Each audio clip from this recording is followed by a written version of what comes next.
بسم اللہ الرحمن الرحیم۔ صوفیہ کرام رحمۃ اللہ علیہم اللہ تعالیٰ کے برگزیدہ بندے ہیں جو اللہ تعالیٰ کی رضا اور اس کے احکام کی مکمل پابندی کرتے ہیں اور دوسروں کو بھی اس کی تعلیم دیتے ہیں۔ صوفیہ کرام کی زندگی کا اصل مقصد اللہ تعالیٰ کے دین کی اشاعت و تبلیغ ہے۔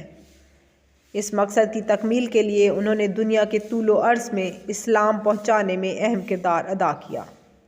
صوفیہ کرام کے حسن اخلاق، حسن عمل اور تبلیغ دین کے نتیجے میں بے شمار بھٹکے ہوئے لوگ راہ راست پہ آئے اور کئی لوگوں نے اسلام قبول کیا۔ یہاں ہم شیخ عبد القادر جیلانی رحمۃ اللہ علیہ کے مختصر حالات زندگی اور تعلیمات کے بارے میں سیکھیں گے۔ شیخ عبد القادر جیلانی رحمۃ اللہ علیہ کا شمار عظیم صوفیہ کرام میں ہوتا ہے۔ آپ رحمۃ اللہ علیہ 470 ہجری میں ایران کے صوبے جیلان میں پیدا ہوئے۔ آپ رحمۃ اللہ علیہ کا نام عبد القادر، کنیت ابو محمد اور لقب محی الدین، شیخ الاسلام اور تاج العارفین ہے۔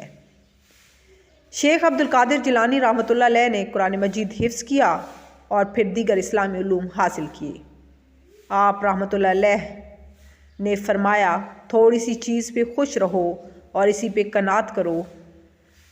اپنے دور کے عظیم فقہ تھے۔ آپ رحمۃ اللہ علیہ کی چند اعلیٰ تصانیف مفاتیح الغیب اور غنیۃ الطالبین ہیں۔